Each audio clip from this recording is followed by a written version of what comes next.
If you like this podcast or the previous ones, please consider buying me a coffee at buymeacoffee.com/Frankie'sPod. It just goes to help fund the software and the hosting.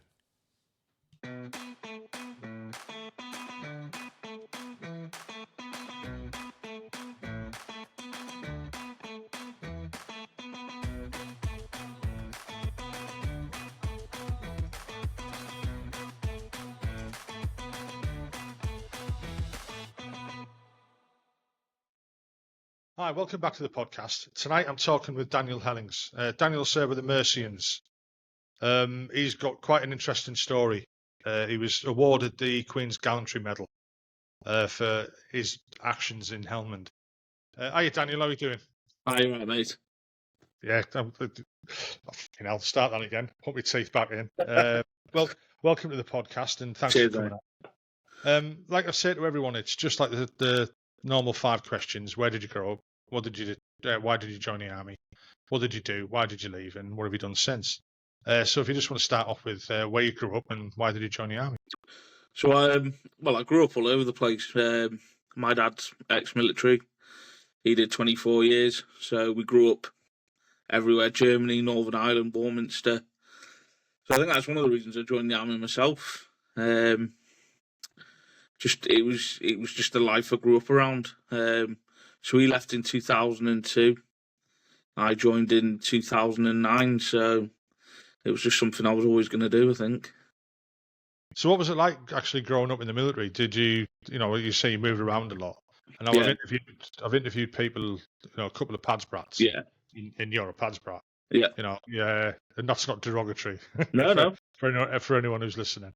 I know. I mean, I had kids. I've still got them. They haven't left.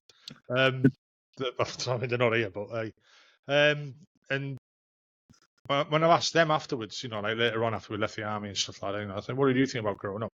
And they were like, "Well, it was strange going into Civvy Street." So when we moved back from Germany, and moved into like the last camp I was on near Newcastle, and they went to a normal school, like a state-run school instead of an army school.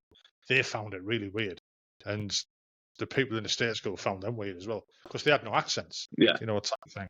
Yeah. And they took a little while to acclimatise. They acclimatised quicker than I did getting out of the army. Put it that way. Yeah. But they found that a bit strange. How did you like? So I think I was quite lucky. I mean, my dad got out of the army before he even went to high school, so I was quite lucky that I was only young. You know what I mean? Yeah. And we always went to. Apart from Germany, I think was the only place we would have gone to sort of a military sort of schooling, but the rest of the time we were just in civil schools. Anyway, I remember in Northern Ireland, I used to just go to a mixed school outside camp. We used to get the bus from the back gate and just go to a mixed school. And the gate used to be opposite a Catholic school, so there was always a bit of stone throwing when we used to come back at the end of the day.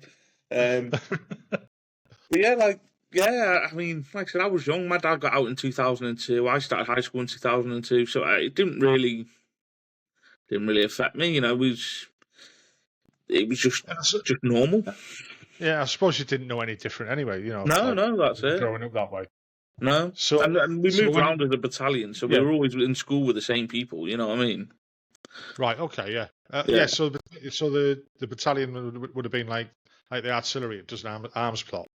It's not like the corps where they move around separately and stuff like that. No. So yeah, I mean, my kids grew up, in the same kids from being born type of thing. Yeah. So exactly. Like one big family almost. Yeah. Yeah. That brings other problems as well, but we'll leave that there. So when you went down to the careers office, did you know what you were wanting to join or? Yeah, it was always infantry was my first choice. So I had infantry, armour as a second choice, and then I think it was Royal Engineers as a third choice. My dad didn't want me to join the infantry because he was infantry, but he wanted me to go get a trade, all that stuff. But it was originally I wanted to join guards, right? And I think there was a waiting list for the guards, so I ended up joining Mercian instead. I mean, it could have just been either Mercian recruiting sergeant, you know what I mean? So Yeah, so that I happens a lot, yeah. yeah, that's it. So I think I went down.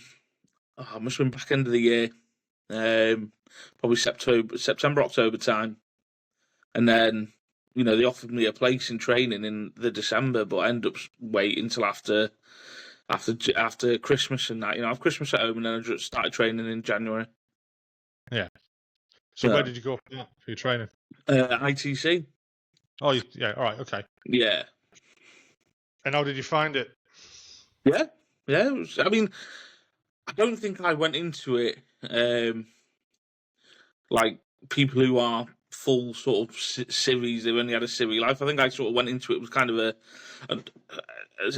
semblance of knowing what to expect. You know what I mean? Yeah. So none of it was horrendous. I mean, I was cadets as well, so basic stuff like ironing, boots, stuff like that. It was fine, and it was exactly what I expected it would be. If anything, I expected more shouting from the instructors, but my section commander in depot was very firm in the belief that shouting doesn't achieve nothing unless you fucked up. Yeah, I'm not going to shout at you because it doesn't achieve. You're here to learn to be soldiers. You fuck up, you'll get beasted, you'll get bollocked. Yeah. But day in day, if I don't need to shout at you, why would I shout at you? I'm here to teach you. Yeah, I was quite lucky. I went with, so I joined like at 16. Yeah. So long before Harrogate now. We had these junior leaders regiments, and the two troop sergeants we had were very, very like that. I mean, the troop commander we had was Sergeant Major Julian Fox. He was ex-para commando. Yeah. And old style. Yeah. Like when we used to go out on like for infantry exercises or whatever, he'd take a blanket instead of a fucking sleeping bag. Because that was what he was used to. It's like, fucking hell, Fox an animal. Yeah. He was just, he reminded you like Gunny Highway. You know what I mean? But they were very much like that. But you heard lots of stories about from the other troops where some of the DS was quite bad, and I've spoken to people on podcasts where there's lots of been, let's call it what it was. There was lots of bullying in training. Yeah. And not just like fucking shouting at and stuff like that. But I think when I went through training in 2009, I think it was really sort of the training was starting to change. I think they were starting to bring in a lot more like rules and regulations. You know what I mean? I think a lot more of the physical punishment was sort of going out the window to an extent. Not the physical punishment. It means like a bit of battle PT, a bit of beasting. I'm talking like a good black eye sort of physical correction was sort of on its way out. I mean, I think that was at the back end of like deep cut and stuff like that as well. Yeah. I spoke to a guy who was there at the time, and it was like, fucking hell, what? Yeah. Let's not go too deep in that one. Yeah. So you've gone through training. Yeah.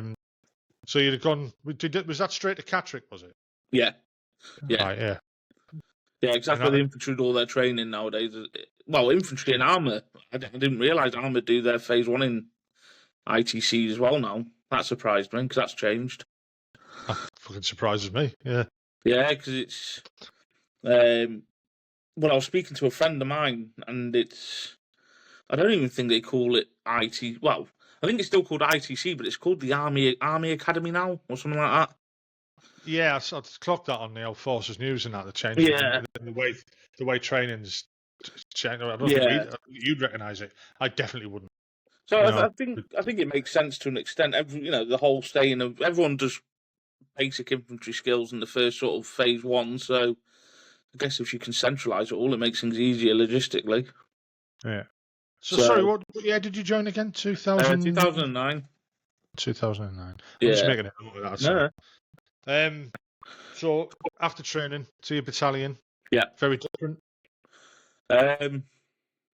Yeah, a lot more.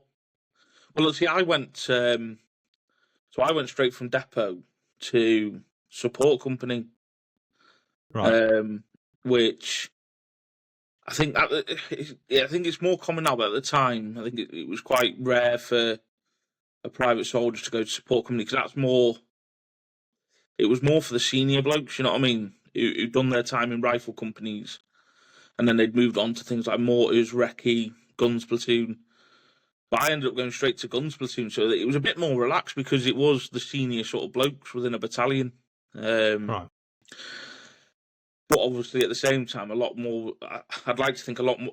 I think a lot more was expected of you because you weren't just a rifleman. You know what I mean? Like I got dumped into a guns platoon, so now I was like, right, well, now I need to learn SF fire and GPMG systems and stuff like that. Whereas obviously, if you just get dumped into a rifle company, well, that's what you've done for the last 6 months. You're a rifleman, just like you were in depot. Hmm. So yeah, it was weird. I did it sort of backwards, where I did a few years in support company and then got moved to a rifle company, whereas most people go rifle company and then support company. So I kind of did it backwards. Not our choice, but Was that a good thing, do you think? Or I think it certainly helped when I went back to a rifle company, because I'd got that experience and I'd learnt a lot off, the private soldiers within the support company, as well as the NCOs, and you usually get more senior officers within support company. The platoon commanders are usually more senior. Whereas a rifle company, you might have, it might be a 1 pip or a 2 pip in command of a platoon. Most of the time in support company, you're probably looking at sort of a senior lieutenant or a captain, you know what I mean? So yeah, I think it helped massively, when I went to a rifle company. But then at the same time, a lot more was expected of me because I was only a bod, so I went to B company, and I think I was the senior private, the most experienced private soldier within the company. right. So straight away, a lot more was kind of like, expected of me to sort of help out the young privates. I think I was one of only about 3 that had actually been on tour that was a private soldier within the company. Right, bloody hell. I mean, that was something that all changed, wasn't it? So yeah, so it was it was interesting when I moved to B company. It was a lot of helping out with, like I said, the private soldiers, especially when it came to like pre-deployment training. And even some of the officers, because again they were relatively new to battalion as well. So there would be times where, one of the 1 pips might say, H, what do you think about this, or what do you think about that when it comes to sort of IEDs and stuff? Because that was kind of my, like, I guess you could say, sort of subject matter expertise. You know what I mean? Yeah. So it was good. I enjoyed it. I enjoyed going back to a rifle company and sort of going back to sort of grassroots soldering. Oh, good. So you mentioned you'd already been on a tour. What was your first tour? So first tour was Herrick 12. So that was 2010, April to October, I think. Bloody hell, you hadn't been in that long, really, had you? No. Something like that. Jesus. Yeah, it was straight out of depot, summer leave, straight to Kenya for 6 weeks, come back, pre-deployment training, then on Herrick 12. Fucking hell, yeah. Fucking hell. I mean, that must have been like a shock to the system. Like. But the thing is, though, it's what you want, though, isn't it? But you join the army, you want to do stuff like that. Yeah. I mean, I've had this discussion with a couple of friends of mine who were sort of mid sort of wind down of Northern Ireland before sort of Afghanistan, Iraq sort of time. Yeah. And I say to them, like, any soldier that joined during sort of Afghanistan, Iraq sort of era, they've joined knowing they're going to go. At some point, they are going to go. Yeah.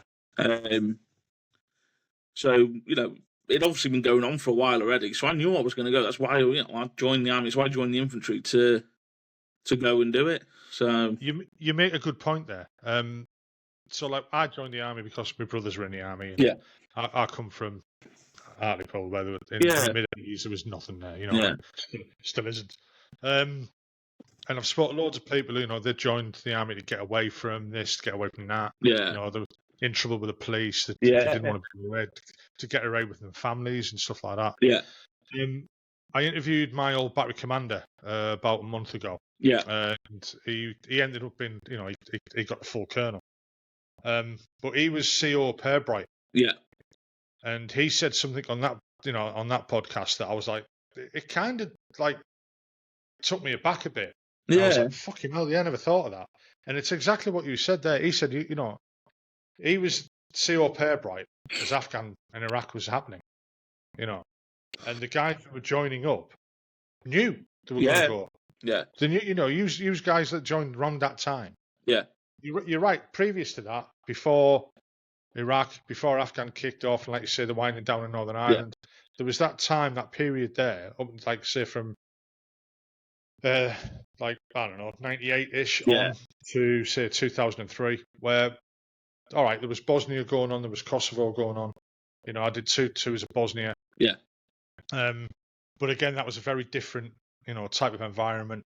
Kosovo, again, very, very different to Bosnia and stuff like that. And it wasn't as kinetic. I hate that word kinetic, but it's a buzzword for everyone at the moment. Yeah.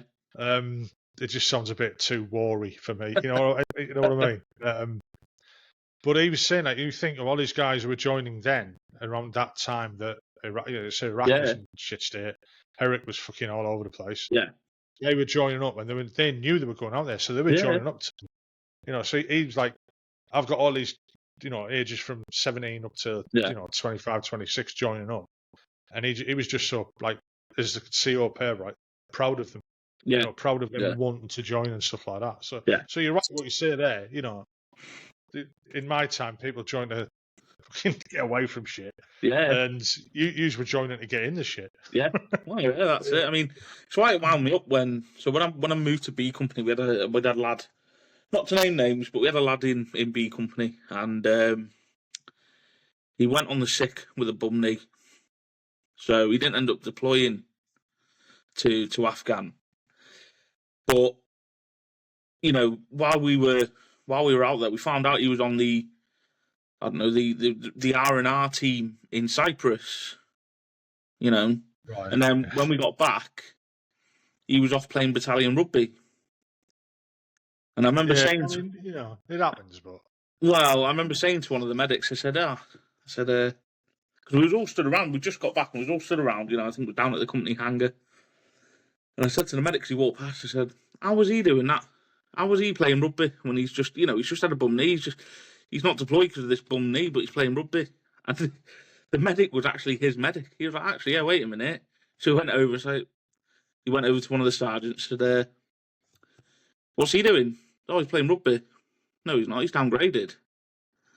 Oh, right. Yeah, well, what's he got to do to get upgraded? Well, he's got to do a CFT, PFT. Well, he did then the same day. Did CFT, PFT same day got upgraded? You know what I mean? It's just like a joke. Well, he no, I get it. He hid when we went through Cyprus on our decompression. He booked the day off. Funny enough. Yeah. How you doing, lads? Here's your beer. Yeah. Smack. Yeah. Yeah. So what was your first tour then? So it was Herrick 12. We were attached to the Danish. The company I was part of, we were attached to the Danish. So when we went on Herrick 12, we had a Gurkha company, a Gurkha reinforcement company within One Mercian, just because we were low on manpower. So we were basically missing like B company. We didn't have a B company before Herrick 12. And then just before Herrick 12, B company was reformed, but we had A, B, C support company, and then G company, which was Gurkhas. So I was attached to the Gurkhas as a part of their sort of integral fire support platoon. And then we were then attached to DAMBAT, or the Danish battle group, in Garesh. Us and C Company, so we were on one side of the Helmand River, and C Company were on the other side of the Helmand River, and we used to sit there, listen to each other get shot at and stuff like that. Like, oh, it's going off over in C Company's AO. But yeah, fucking keep it over there. But no, it was surreal. Yeah, it was surreal because we'd gone there, and you know, so you do your handover. We took over from Royal Anglians, and they'd done a winter tour in sort of Afghanistan. The winter tour was a lot less sort of kinetic as the summer tours in general. You know, not all the time, but in general. And you know, 6 weeks in, sort of nothing really happened. You know what I mean? And as sort of a young, inexperienced soldier, you know, who just wants to sort of get stuck in at the time, you know, you're seeing all this stuff about Afghanistan. You know, you've just spent 6 weeks walking around, nothing's going on, and you kind of start thinking, bit shit, this, isn't it? You know, bit boring. But then you'd speak to the locals, and they'd be like, "Oh, just wait till the poppy's harvested. Wait till the poppy's harvested in a week or so." And you're like, "Yeah, all right, okay, whatever." And then just woke up one morning, there were no civilians around. Everyone had just fucked off. And it was literally overnight. Everyone just gone, and then it just blew up. The whole AO just blew up. We got every call sign got contacted all at the same time by RPGs, machine guns. It was just mad, absolutely mental. So, what was your first contact like? So I was a Valor man at the time, and so this local we ended up. His name was Torjan, but everyone called him Tojam, the friendly Taliban. And he was playing both sides the whole way through the tour. You know, he was playing both sides. But anyway, he'd come with a friend of his on a motorbike, and we'd stopped to search him, and he was dead antsy. He really wanted to get away. You know what I mean? Mm. So it was, it's a bit weird, this. And we just come from a place called the Murder Wall. So we'd just come back, and we was heading back towards the patrol base. And we must have been about 100 metres from the patrol base, and he'd come past. So we'd searched him, and I turned to another Valor man, a lad called Bully. And I was like, it seemed a bit weird, that. And that was it then. An RPG come out from where we'd just come from. So they must have been waiting for us to walk past them. And then RPG'd come out, and then we took machine gun fire and small arms fire and stuff like that. From the intel that we got, there was about 30 of them had waited for us to sort of go past. Yeah. Luckily, no one was injured though. But that was a good fight. Yeah. So the adrenaline kicked in straight away. Oh god, yeah. I just remember sort of digging in with my combat spoon. You know what I mean? And the platoon commander, he was obviously on the radio. You had the MFC next to him. And the MFC is like, you know, sir, do you want mortars? And he's not listening because, you know, he's on his radio doing his own thing. Yeah. And he's like, sir, I just turned to the MFC and he actually wants fucking mortars. And then fucking get him over there. Yeah. He goes, hey, the Gurkha officer is like, you know, Hellings, get a smoke grenade out. You know, so I did. You know, got it out, got it prepped. Threw it, didn't fucking go off. I was like, for fuck's sake, you've left the pin in it. I fucking haven't. The pin's here. Just didn't go off. I turned to my right, and an RPG went off. Just as a Gurkha was running past, and it's dust cloud and that, and he comes out, his fucking helmet's like this, you know, on the side of his head. And I just looked at him and said, fucking hell, mate, you're lucky. And he just looked at me and went, it's fucking bullshit, mate. So yeah, it was crazy. And then, like I said, you get into the patrol base, you know, your adrenaline's going, you're still shaking, you know what I mean? But yeah, it was nuts, and that was it. Then it just every day, you know what I mean? It was just constant fighting. I suppose you can get too used to that as well. Oh, 100%, absolutely. You know, you take sharpshooter fire or whatever, single round engagement, you wouldn't even stop. You get to a point where you wouldn't even stop. You should be like, fuck's sake, you know what I mean? Become ambivalent to it. I mean, that's quite dangerous, really, isn't it? Oh yeah, massively. But it happens. You can't. Yeah. Even as a Valor man, you know, you can come very sort of blasé about it, and I think it comes with experience because obviously you start learning the ground. You know what I mean? You start learning what was there. You know, you could look at a path or whatever and go, well, that weren't there 2 weeks ago. You know what I mean? So, you know, me and the other Valor man, we started having sort of like, you know, our sort of motto was, if in doubt, stamp it out. You know what I mean? You know, you can have a little look in that if you know, if you still think, you just fucking give it a tap. Okay, now. Yeah, well, let's put it this way, the NCOs didn't like it. Yeah, I bet they fucking didn't. No, I did once where I turned around and took a step back as if I were talking to the section commander. And he looked at me and was like, "You think I didn't fucking see that? Stop fucking doing it. I've told you this before. Stop fucking doing it." I don't know what you're about, Evo. Come on, I've got to have something to do. Yeah, it's like I said, you just become desensitized to it all. There was an object in the middle of the middle of the path, and the Valor man who was taking point on that day, just like, I was like, "Oh, Brookie, go check that out there, mate." Just walked up to him, boosted it. So yeah, sound. You know, you just think, fucking hell. You know, we've had some. I've known incidents where that's gone terribly wrong. Oh yeah. One of our Valor men, not in my company, in another company, he was going to do, if in doubt, stamp it out, and he sort of looked at it again. He was like, So I went down, did a bit more sort of digging, and yeah, there was a pressure plate there. You know, and he was about ready to step on it because he thought it'd be fine. You know what I mean? So yeah, you know, it happened when we went to Iraq in 2006. Yeah. I don't know if I should mention this really. Yeah, I mean, there's no names. We just got there, and the company that we were taking over from, we went over as a battery to do patrol and stuff like infantry role and that. And the guys who were leaving there, we were taking over from, they went out for a familiarization patrol. Yeah. And when, you know, this is like ID alley, you've got to be careful on this roundabout and stuff like that. Oh, what's that over there? Oh, it's fuck all, kick it.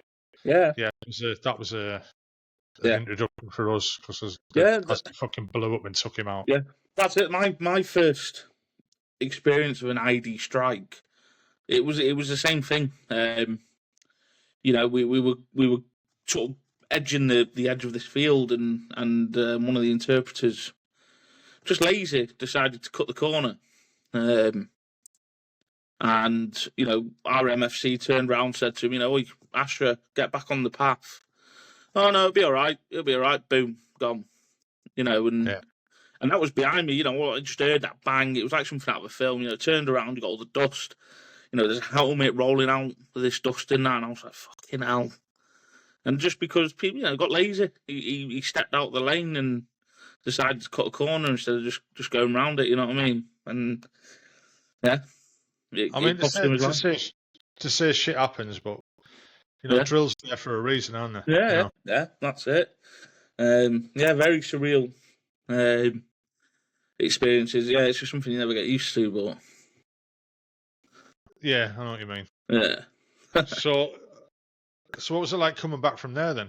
You mentioned like the decompression in Cyprus. Yeah. To be honest, bag of shit. It was 24 hours. That was what I was going to lead on to. You know? Yeah, 24 hours in Cyprus. I mean, it achieves nothing. Yeah. You know, when we flew into Cyprus, we were sat in the hangar getting a brief off some RAF bloke, and fucking range going next door. A range kicked up next door. So you look around, fucking everyone's digging in with the fucking eyelids. You know what I mean? And he's just like, "Oh yeah, sorry about that. I forgot to say there's a range going." So we'll just spend 6 months getting shot at. Yeah. You know, it doesn't help. It doesn't. I mean, we you know, I think, I'm pretty sure we lost a guy actually while my company was going through R&R. I'm pretty sure we'd lost another guy. So that kind of put a damper on it. You know what I mean? But you know, our battalion got hit hard on Heritage 12. You know, I've seen things say I think it was our worst losses since sort of Korea or something like that in terms of percentages. Yeah. But yeah, like you said, you know, you got back and I don't know, it was nice to be home, obviously. You know what I mean? Home, young, got loads of money because I've just not spent fuck all. But Yeah, it was interesting because we got home around bonfire day, so that was kind of interesting. Yeah, I remember walking back from a train station and some kids had set off some like firecrackers in an alleyway and sort of fucking jumped over a wall. So yeah, it was. So the decompression in Cyprus, I've spoken to people about that Yeah. who've gone through it. I mean, I never went to Afghan, so Yeah, I never experienced that. And basically, I mean, the idea was for you to chill out for a bit before you come home. yeah, Before that, and tours I've been on and stuff like that, you'd come back and you'd go straight back. That's it, And the next thing you know, everyone's gone downtown and they're kicking shit out of everyone. And it happened. It really did happen at the time, and it still does. yeah. But speaking to people who've gone through the decompression in Cyprus, they've all said to me it wasn't long enough. No. Everyone wanted to get home. Yeah. But they should have been kept there for a good few days, even maybe a week. Yeah. I mean, yeah. you could try. Could you imagine trying to keep someone in a camp like that for a week? It should have been. Personally, I think it should have been either one or two ways. Either you didn't do it, or you did longer.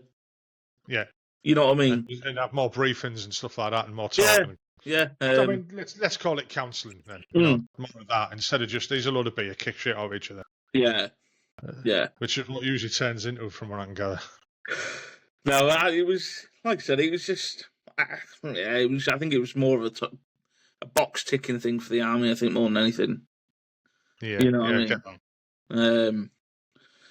that. Give the blokes in Cyprus something to do, I guess. So it was a fairly quick turnaround for your next tour, then, wasn't it? Yeah. So next tour was Herrick 17. So what would that have been? I think it was 2012, 2013. So sort of October to April. So yeah, but that was night and day. That was a completely different tour. It was quiet. I think I think a lot of that was down to the fact that the Taliban knew we were leaving, so why bother? Yeah. It was a fucking waste. Yeah, it was. Yeah, it was more physically demanding that tour, I think, because we ended up closing a lot of locations down. So we ended up closing two patrol bases and 2 FOBs down within that 6-month period. So it was more physically demanding. Whereas Herrick 12 was, you go out, do a bit of fighty, do stag, get your head down. You know what I mean? There was a lot less bullshit. And that's one thing I realised is there's a lot less bullshit when there's stuff happening. Yeah, because you haven't got time for it. No, that's it. Boredom breeds bullshit. Yeah. Not too much about it, especially coming from the top. So it really does. Yeah. So Herrick 17. Yeah, it was a different tour, a completely different tour. We had the odd engagements, and unfortunately, we did lose.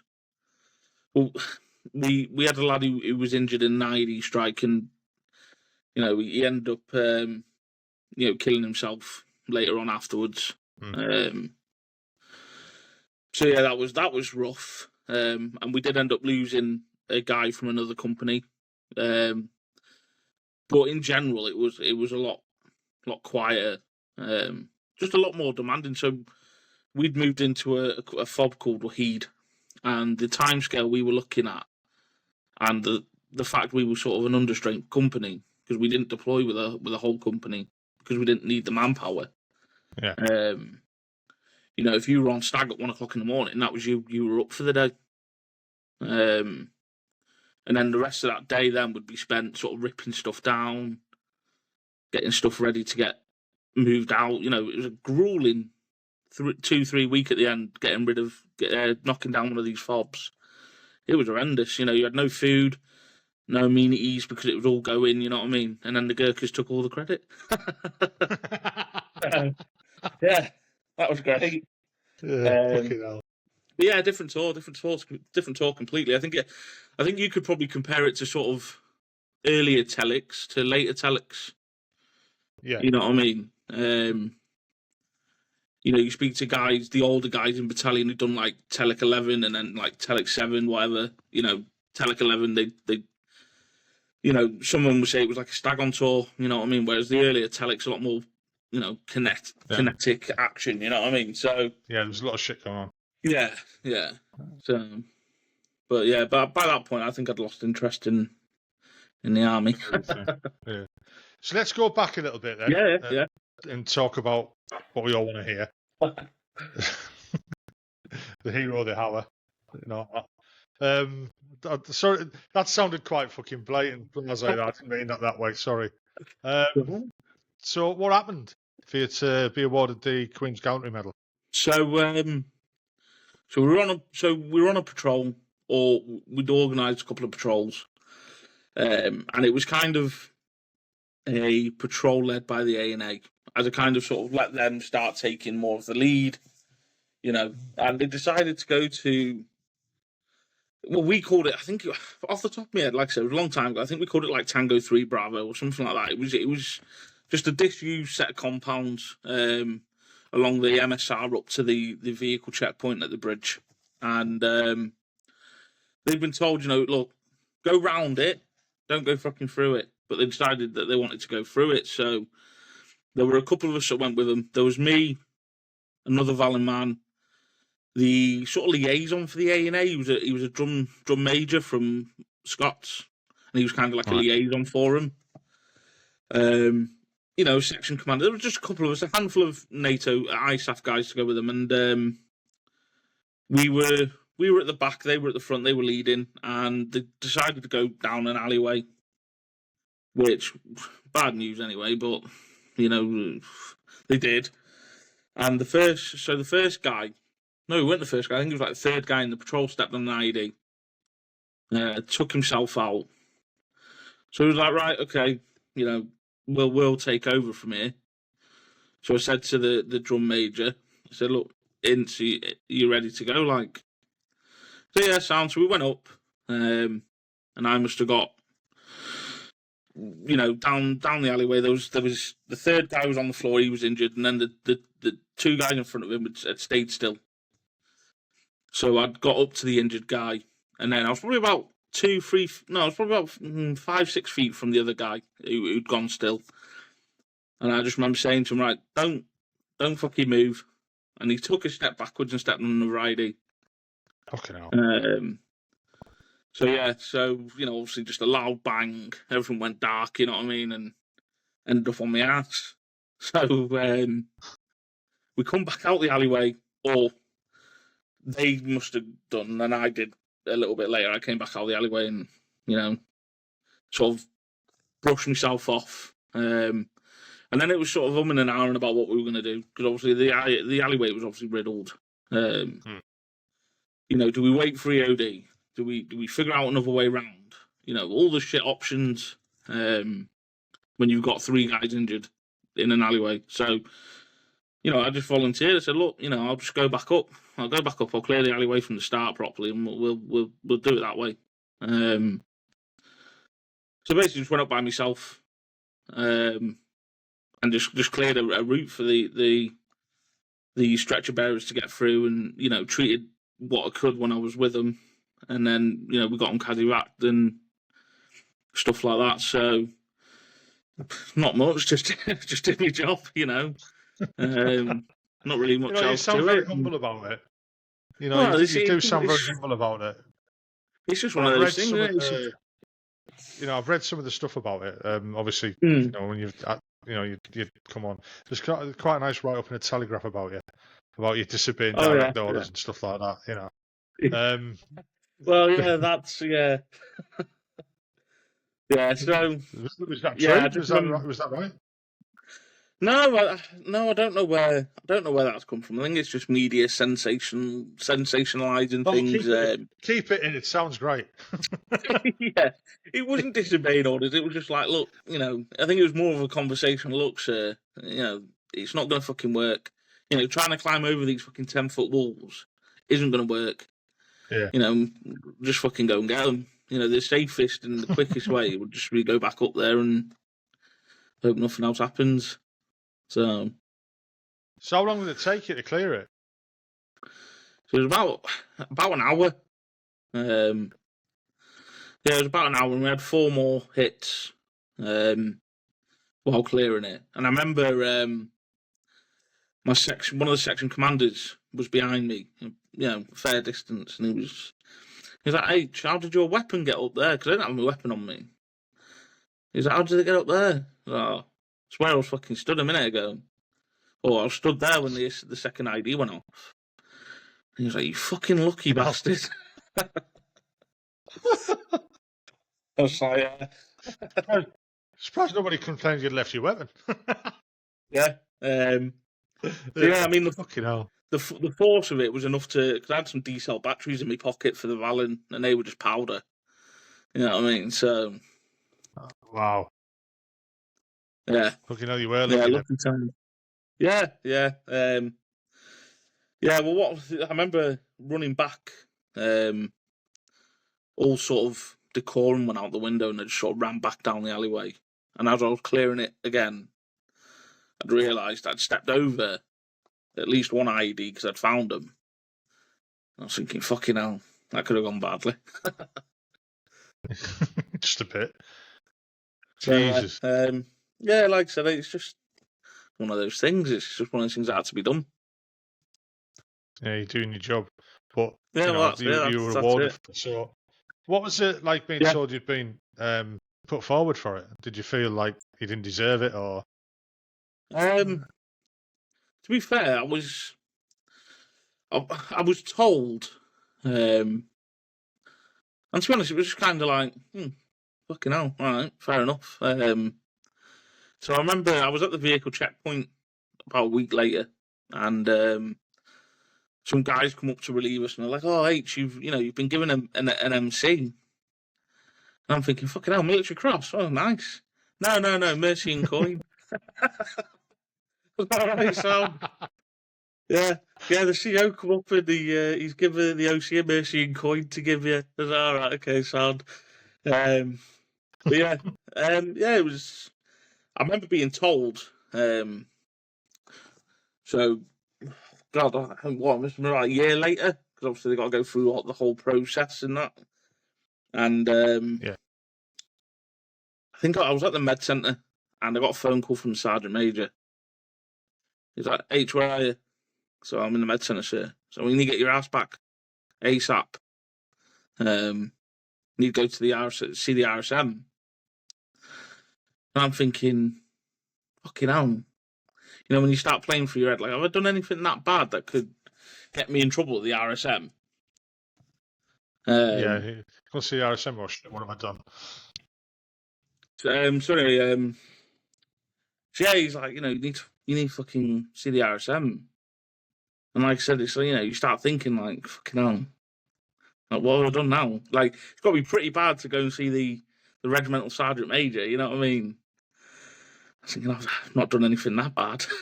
So, get back. And we were on Quick Thorn as well, that whole period where the prison guards were looking at going on strike and they were going to bring the army in and stuff like that. So I ended up,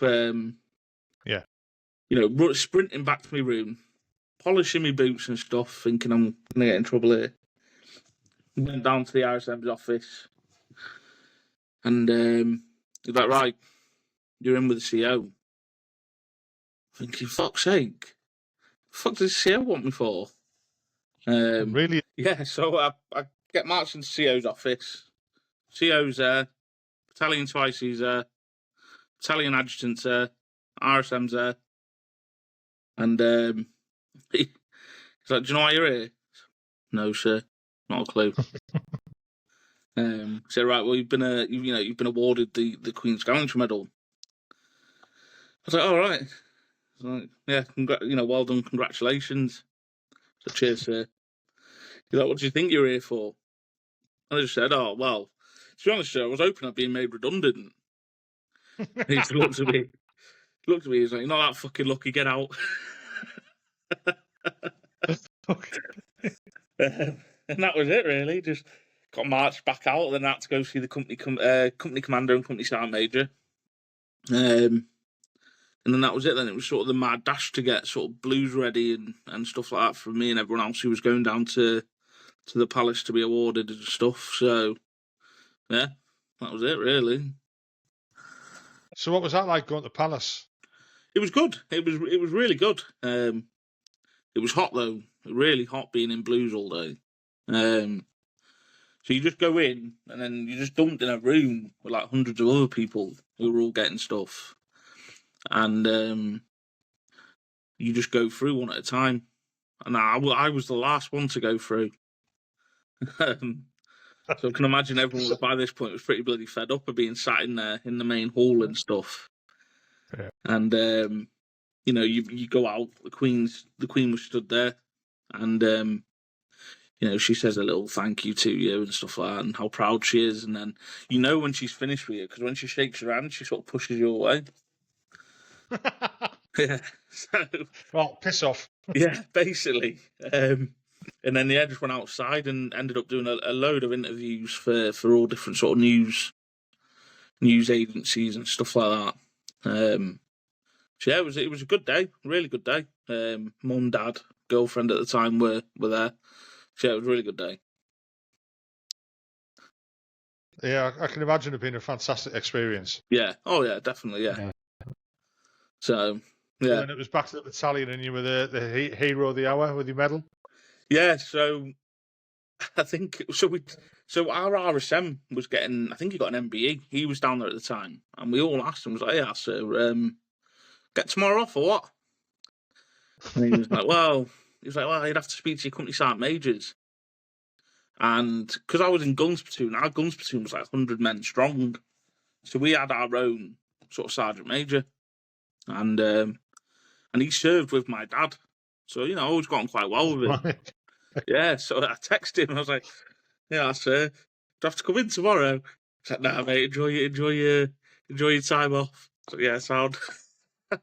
Cheers, mate. So yeah, that was all right. And then yeah. So let's move forward a bit. Yeah.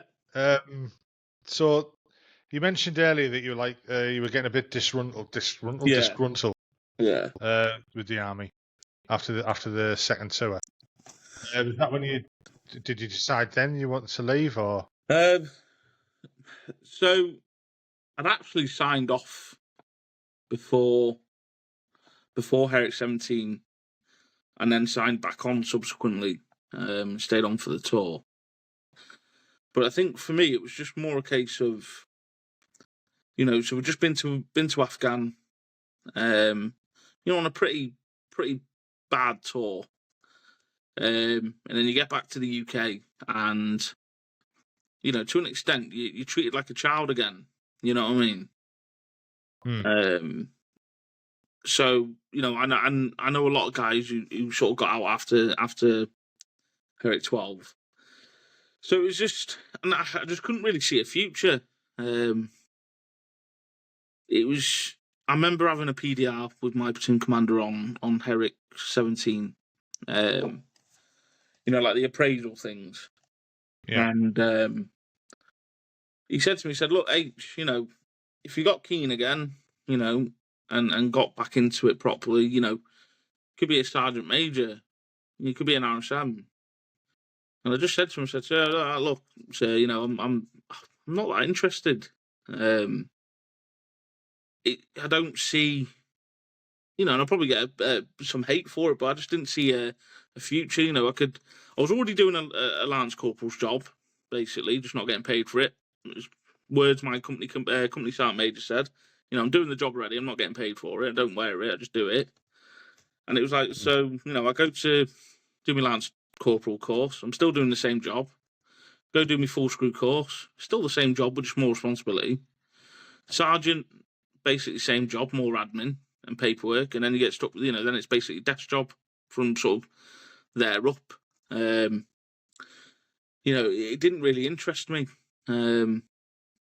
I'd tried transferring previously between sort of Herrick 12 and 17. I tried transferring to the Med Reg. I tried transferring to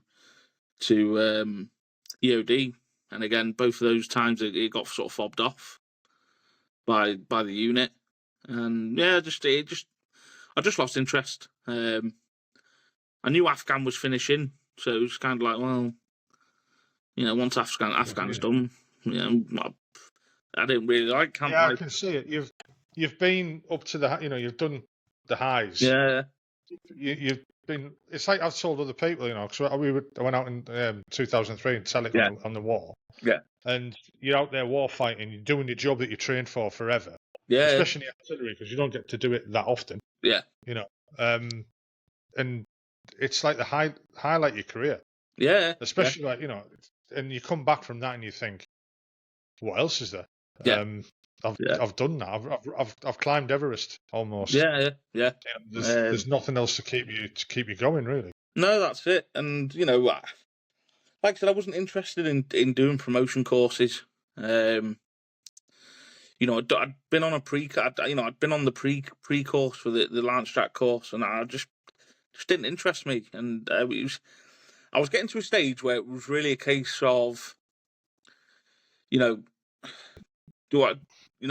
either need to get out now, go do a course, or get out now, or go do a CADA. You know what I mean? I didn't want to be one of those blokes, those 22-year privates. You know what I mean? So it was, and the army's doing a lot more nowadays to get rid of those blokes anyway. That started a long time ago. Yeah, I swerved it all. Yeah. So no, I just wanted out. I wanted a normal sort of, civvy job, and I got to say, I like my civvy job. I do overtime, I get paid for it. I don't get mucked around. Yeah. You know what I mean? I don't. I'm trusted just to get on and do my job, and get left alone. You know what I mean? So, I've got a wife, 2 kids. Yeah, it's. I remember having that conversation with my platoon commander, because he come to me. He's like, "Oh, so you binned off the CADA, you binned it off." I was like, "Yeah." This was just before Herrick 17, my daughter had just been born. And he was like, "Oh, so you binned the CADA off?" I was like, "Yeah, sir. I mean, not being funny, sir, but got other priorities at the moment. I want to spend the last bit of my time, because we were going to Kenya, coming back. Then we had like 6 weeks, and we were going to Afghan. And I was like, "Look, sir, I'm not being funny, but I want to spend the time I've got with my daughter who's just been born. So doing the CADA is not anywhere near the top of my priority list at the minute. You know what I mean? So yeah. So yeah, I get that. Yeah. It's it's.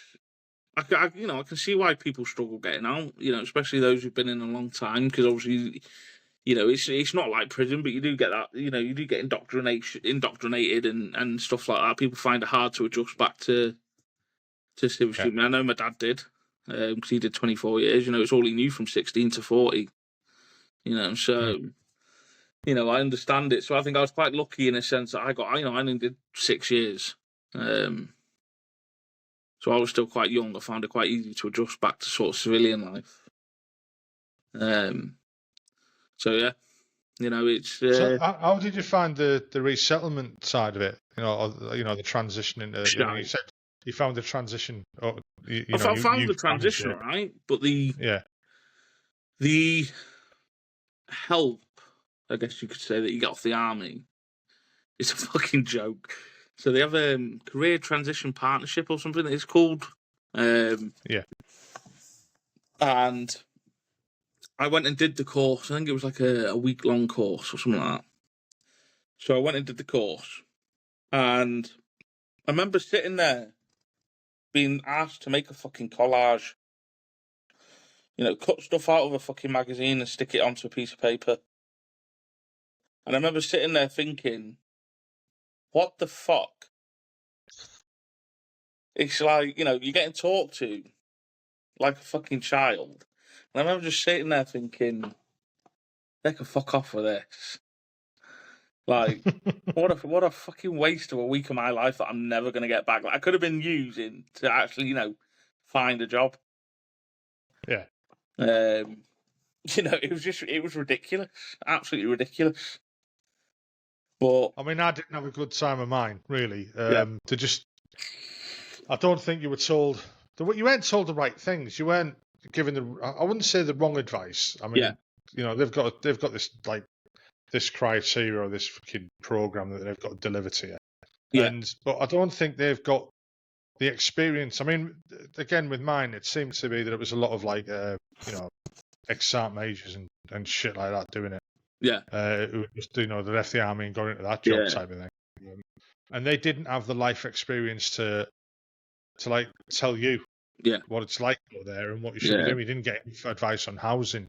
You got like an hour. I Yeah. didn't even think it was an hour. Oh yeah, you've got to apply for. I mean, you talk about the guys who were stuck in for forever. Yeah. That was me. Yeah. I mean, I didn't want to leave ever. Yeah. And you get, you're right. You do get institutionalized, and you get to a point where it's your pension. You get pension trapped, so you want to Yeah. stay in for your 22, your 24, Yeah. whatever. Yeah. And again, and I say like I'll openly admit that was me. Yeah. I would have done anything to stay in. Yeah. And I was lucky enough I was downgraded for a long, long time in the army. And I was towards the end. I was fucking saying I was diabetic as well. Yeah. So normally that'd be a right, off you go. Like, and I was quite lucky the job I was doing that it kind of helped me. They weren't going to get rid of me, which was good. Fucking hell, yeah. But the help from the career transition partnership, Yeah. It didn't help. It didn't give me enough knowledge. No. Everything I had to do in the end, I was like off my own back. Yeah.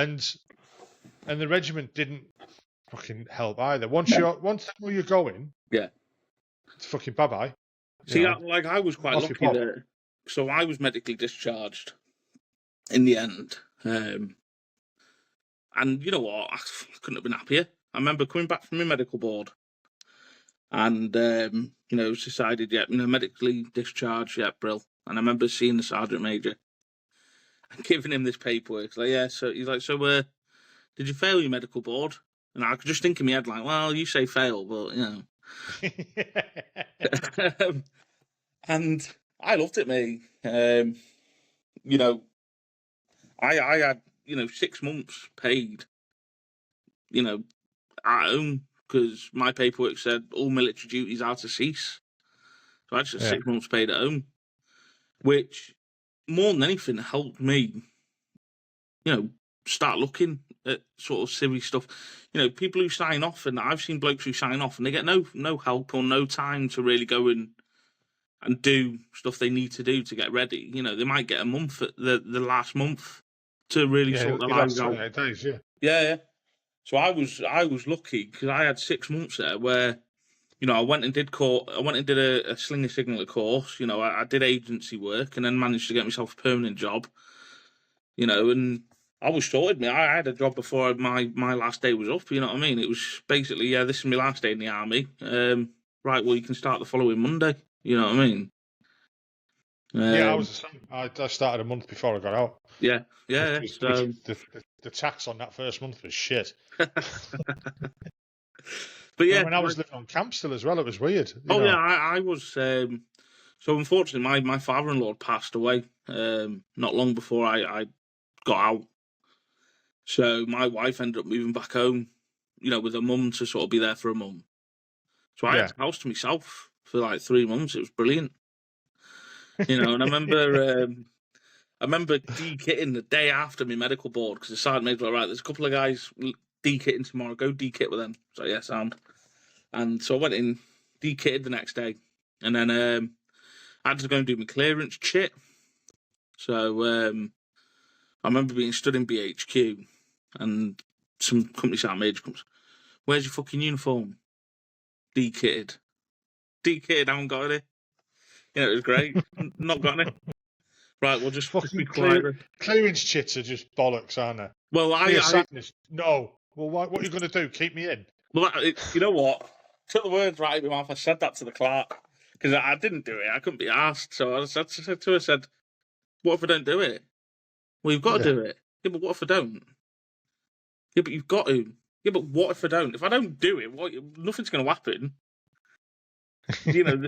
The Army Medical Service has decided I'm not staying in, so nothing's going to happen. So I just didn't finish doing it. It was great. I loved it. If you don't mind us asking, so what were you MD'd for? So it was. So I suffered for a while with shin splints, for quite a while with shin splints. And then I Me struggled. too. Yeah, and then I struggled a bit with combat related PTSD and comorbid depression, I think they called it. So yeah, so I mean, to be fair, the medical officer I had, you know, after a while he was like, "Look, mate, you just want a medical discharge." I was like, "Well, I'll take it." You know, I, yeah, I need a change. Like, you know, it was just a low point. You know what I mean? Yeah. Do you think that was them trying to fob you off as well, or Well, him helping you? I think it was more he was trying to help. My unit was trying to fob me off. Right. So because I'd moved to Two Mercian, now again, some people might disagree, but a lot of guys felt like because you weren't originally Two Mercian, you were kind of fucking treated differently to an extent. You know what I mean? Yeah. So It happens. It does happen. yeah. So even though I was going through the DCMH, and I'd already started my medical sort of discharge process, my unit or my OC was actively trying to SNLR me instead. To a point where I even rang a solicitor who specialised in military law about what the legalities of it was. You know, can I be services no longer required if I'm already going through the medical discharge route? So yeah, but luckily, you know, nothing came of that, and the medical discharge came, I think, before he could sort of really start kicking a fuss. You know what I mean? Yeah, but stuff like that really pisses me off because I've seen it happen. Yeah. I have seen it happen. Guys that were due to fucking, you know, they were going down that road for medical discharge, and somebody somewhere went, "Well, no, he's not working. We don't fucking want him here." And you're just like, "Fuck off, leave him alone." Yeah. It's in your life, you know. It's as if sometimes it's as if it's like a personal vendetta by somebody. Yeah. You know. Yeah. And it shouldn't be that way. But Well, the real sort of turning point for me was, so I was looking at trying to go down the Sandhurst route because I've got A levels, stuff like that, and you know, my support company commander, he was more than happy with it. I had an interview with the regimental adjutant who'd come to Catterick. He seemed happy enough. Had a chit chat with an interview with the CO. He seemed happy, and that's why I got originally moved to B Company, because they're more junior officers that had come out of Sandhurst, so sort of shadow them, you know, sort of pick their brains about what it's like. But nothing ever came of it. So when I was on Herrick 17, the company 2IC come over when I was in the smoking area, and he was like, "Oh, do you know what happened with your Sandhurst application?" I was like, "No, it just never happened." So, well, the CO had told the company commander to block it. And I was like, "All right, okay." And that pissed me off because, you know, one of the core tenets of the army, integrity. And it was kind of like, well, if the CO didn't think I could do it, why don't you just fucking tell me?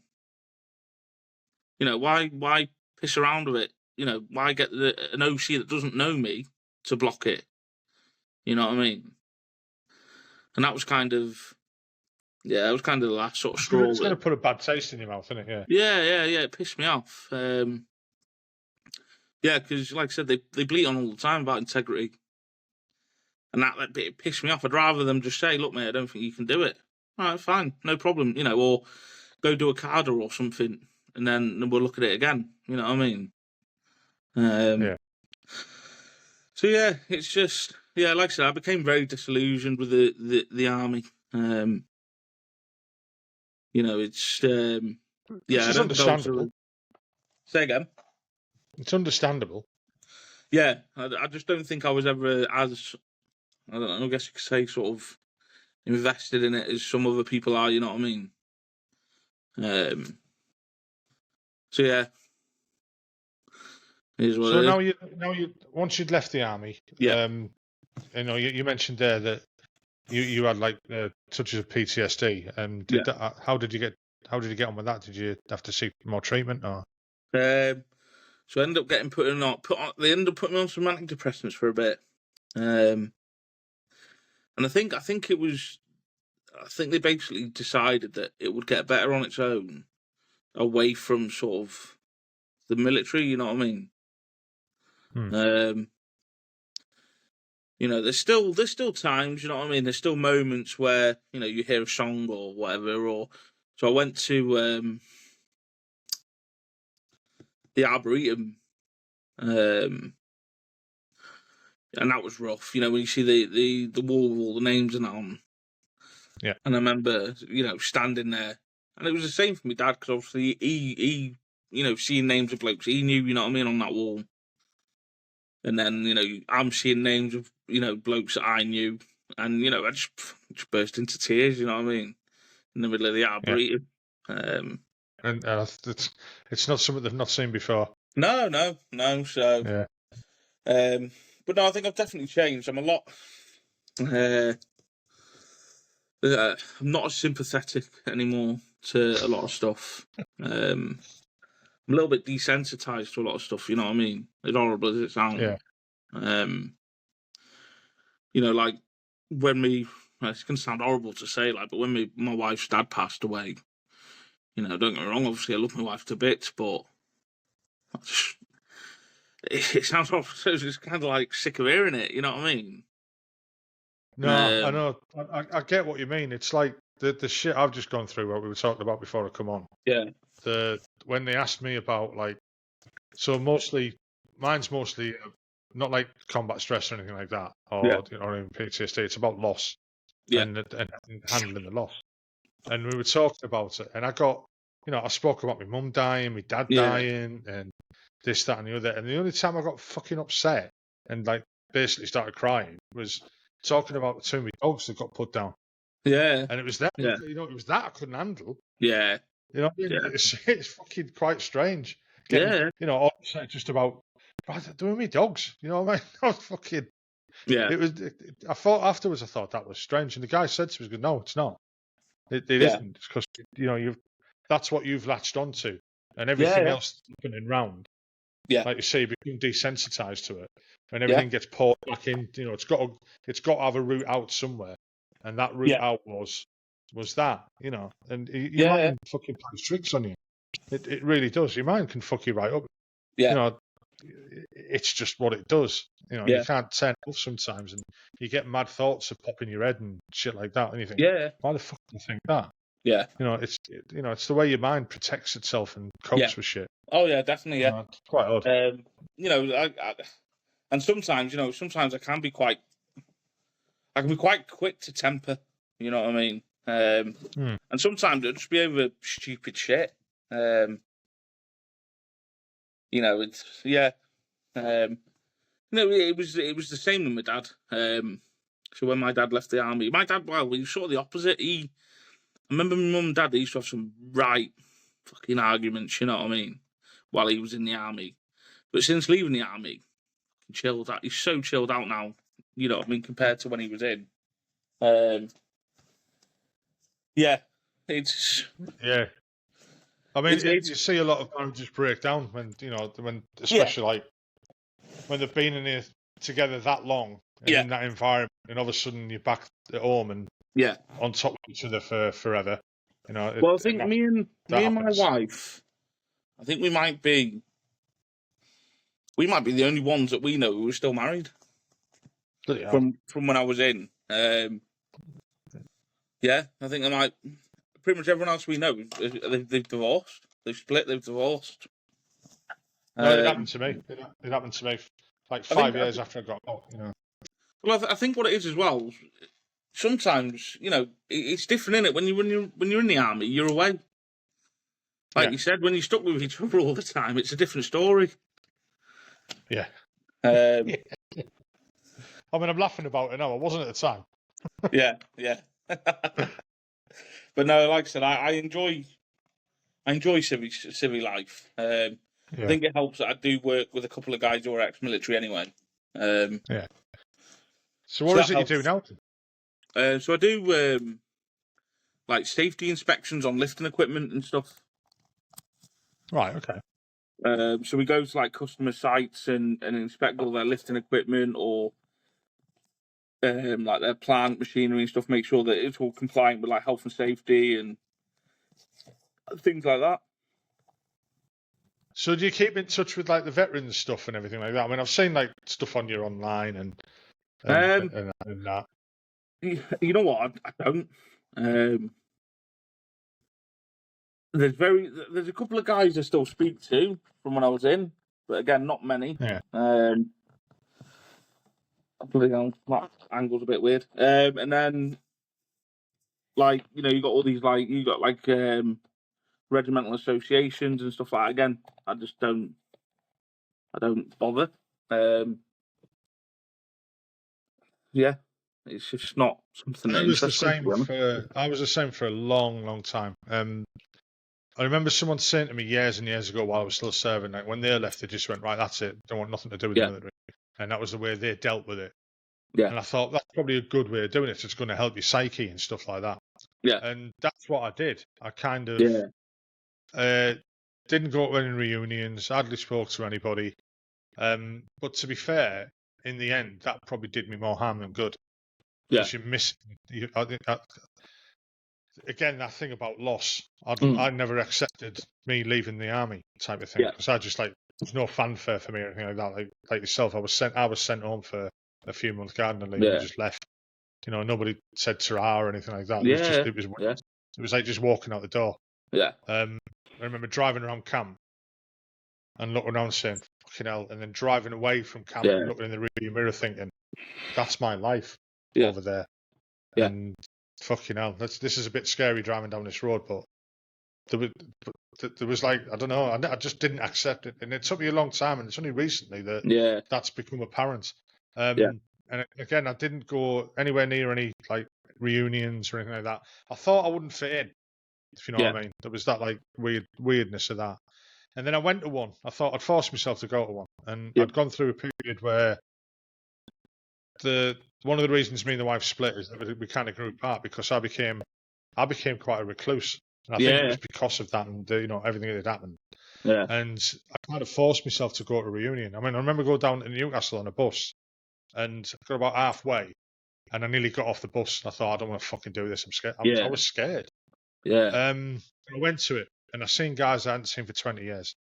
And I really enjoyed it. I wouldn't say I was like, oh, fucking hell, we're all back together, that type of thing. Yeah. But it was good for me then. I missed out the next one and then went to another one. And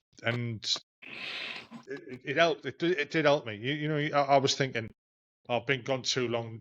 Not that anyone, people wouldn't remember me. Fuck me. If anyone served me, they'd always remember me. I was always in the shit. Yeah. It really did help. If I was to give anyone advice, I would at least try it.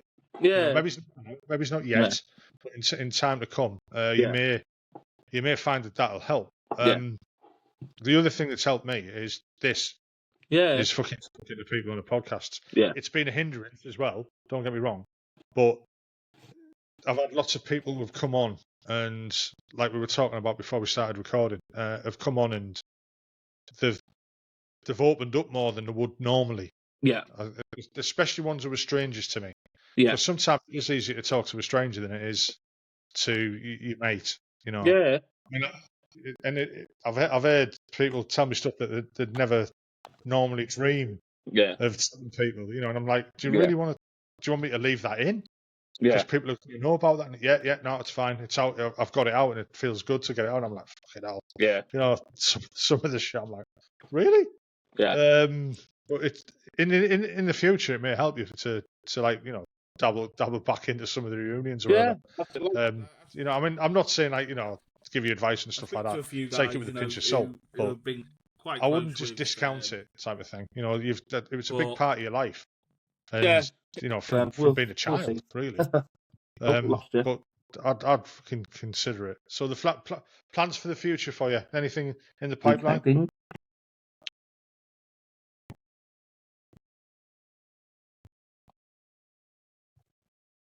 You've gone again.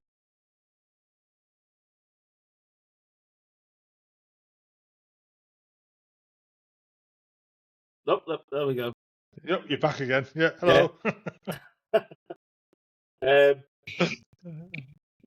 Signal's crap, but yeah, I don't know. We'll see what the future brings, but I'm happy at the minute, just sort of, Plodding just do along. my own thing. Yeah. That sounds it. I mean, you sound fucking happy. Yeah, like I said, the angry outbursts. I've got a good job, paid all right, get left alone. That's all I can really ask for. Right, I think we'll end it there then, mate. I think everyone's either watching the football in your hotel or watching porn. So that's why the Wi-Fi signal's gone down a bit, I think. I know what I'll be watching. But no, it's been good, mate. Been brilliant. Thank you. Right, honestly, again, thank you for coming on. I really Cheers, appreciate it. Thank you I'll very stop much. the recording now. Thanks. I hope you enjoyed that podcast. I enjoyed recording it. If you could just hit the like button, and also if you could subscribe and hit the notification bell, that would be great, because it'll help the channel grow. The more people will see it, the bigger it'll get, and the more guests I can get on, and the more people I can talk to. Well, I hope you enjoyed it, like I said. Look forward to the next one. Hopefully we'll be out next week as normal. Bye-bye now.